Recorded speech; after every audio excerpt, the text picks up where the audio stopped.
যে জায়গাটি ছিল শহরের আবর্জনা ফেলার স্থান, আজ সেটি বিশ্বের অন্যতম অনন্য পর্যটন আকর্ষণ। ক্যালিফোর্নিয়ার ফোর্ট ব্র্যাগ উপকূলে অবস্থিত গ্লাস বিচ প্রকৃতির বিস্ময়কর পুনর্জন্মের এক জীবন্ত উদাহরণ।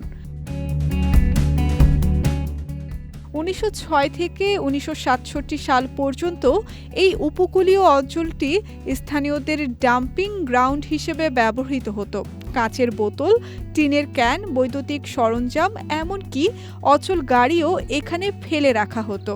বছরের পর বছর জমতে জমতে সৈকতটি পরিণত হয় বিশাল বর্জ্যের স্তূপে।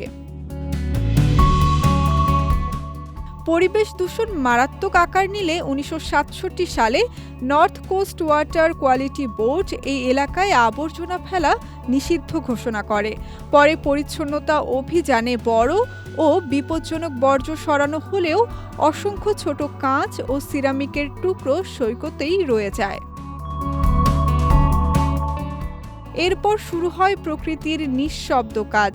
দশকের পর দশক ধরে সমুদ্রের ঢেউ ভাঙা কাঁচের উপর আছড়ে পড়ে। নিরন্তর ঘর্ষণে তীক্ষ্ণ কাঁচ ধীরে ধীরে মসৃণ, গোলাকার ও চকচকে নুড়িতে পরিণত হয়। সবুজ, বাদামি, স্বচ্ছ, নীলচে নানা রঙের সেই কাঁচের টুকরো আজ সৈকতের বালির জায়গা দখল করে সৃষ্টি করেছে এক রঙিন বিস্ময়ভূমি। সূর্যের আলোয় ঝিলমিল করা এই কাঁচের নুড়ি যেন প্রকৃতির হাতে গড়া শিল্পকর্ম।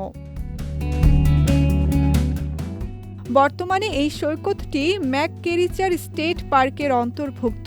কাছেই রয়েছে ইন্টারন্যাশনাল সি গ্লাস মিউজিয়াম, যেখানে সমুদ্রের কাঁচের ইতিহাস ও সংগ্রহ সংরক্ষিত আছে। প্রতিদিন অসংখ্য পর্যটক এখানে সমুদ্রের নীল জল আর রঙিন কাঁচের অনন্য মেলবন্ধন দেখতে ভিড় করেন। তবে এই সৌন্দর্যের মাঝেও রয়েছে সতর্কবার্তা। স্মৃতিচিহ্ন হিসেবে কাঁচ সংগ্রহ এবং প্রাকৃতিক ক্ষয়ের ফলে ধীরে ধীরে কমে যাচ্ছে এই রঙিন ভান্ডার। তাই কর্তৃপক্ষ দর্শনার্থীদের অনুরোধ করেছেন সৈকত থেকে কোনো কাঁচ না নিতে, যেন প্রকৃতির এই বিস্ময় ভবিষ্যৎ প্রজন্মের জন্য অমলিন থাকে।